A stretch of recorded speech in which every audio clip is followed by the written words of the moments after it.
Welcome to Prince Jordan House.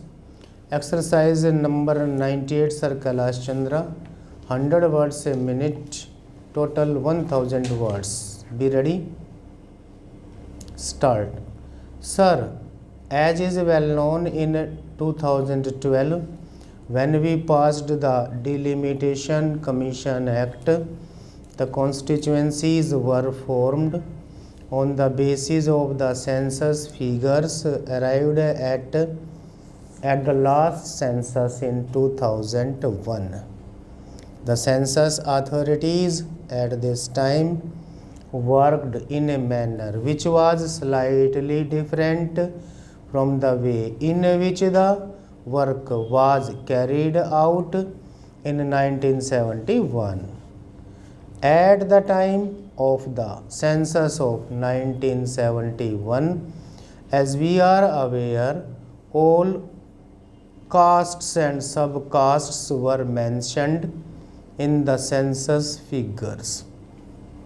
But at the time of the census of 1981, naturally, in view of the change in our policy, what they did was that they did not enumerate all the castes, but only enumerated such castes as were ordered to be enumerated generally, as had to be given some special representation under the orders issued by the President under Article 341. As we are aware, Article 341 provides that in the present circumstances, the President shall determine the scheduled castes and the scheduled tribes to whom for a period of 10 years special representation has been given. And under Article 341 sub-article 2, if at all there to be any change in these in the list, then it is only Parliament that can make that change. At the present moment, the position is that at the time of the census of 2001, there was an order giving the lists of the scheduled castes and the scheduled tribes for whom special representation was to be given. Therefore, at the time of the census of 2001, they tried to collect information only about those cases which were mentioned in that order for the purpose that they may be given the special representation on that basis. But it appears at the present moment, at the time of the actual taking of the census information, certain people mentioned their castes a little incorrectly. For instance, if a person belonged to some subcaste at the time of mentioning it to the enumerator, he gave it as Harijan. Now, Harijan is neither a caste nor is it recognized. So, probably at the time of the census of 2001, such people were omitted, though they really belonged to the castes enumerated in the order. Similarly, there were certain synonyms of castes, and in that case also people of the same caste for whom the protection was intended on account of their giving the wrong description to the enumerator in respect of the name to which they did not exactly belong, they were also excluded.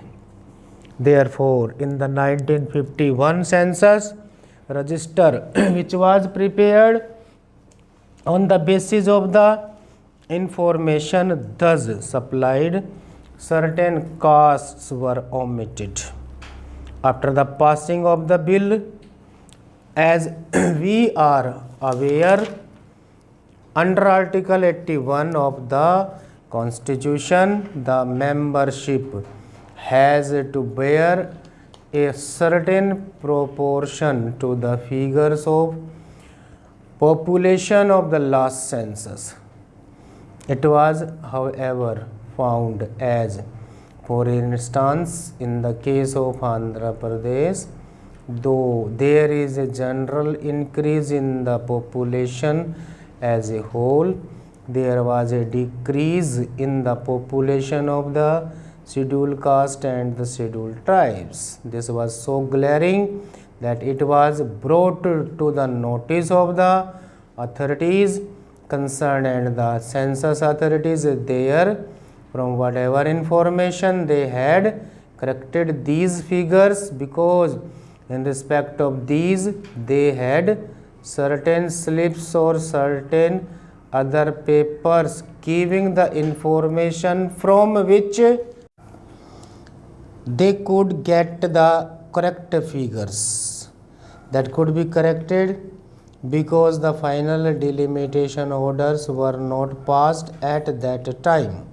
So, in respect of Andhra Pradesh and Gujarat, where the final order was passed, the census authorities corrected these figures and the delimitation commission took that into account and they did their work. But it was found in respect of certain other states also that such corrections were made, but the delimitation orders were not passed. Therefore, we first intended to bring forward or introduce a bill in the Lok Sabha only in respect of those states where the delimitation commission had not passed its final orders, with the provision that if the census authorities were to make a change in respect of the figures of population of the scheduled castes and scheduled tribes, then they could in their final orders take these figures into consideration and delimit the constituencies on that basis.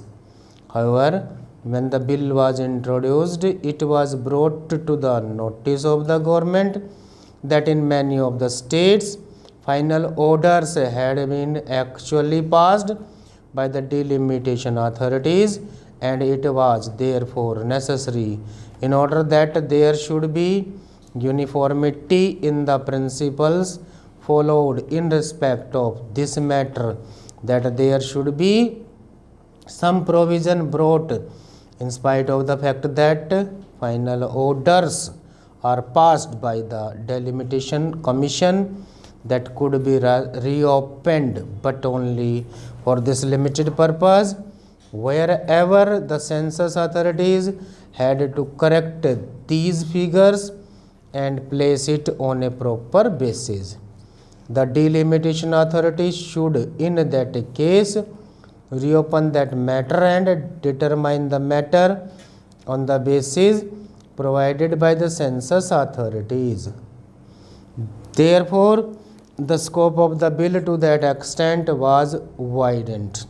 The bill which is now before the House is in this form so far as the delimitation of constituencies is concerned, whether it is Andhra Pradesh or Gujarat, or whether in respect of other states, the delimitation commission will be authorized to reopen these matters if the census authorities had to change the figures of population. Therefore, the bill before the House is a very simple one to that extent. It only enables the delimitation commission to take into account the corrections which may be made by the census authorities. It is primarily the census authorities who are to do it now. Stop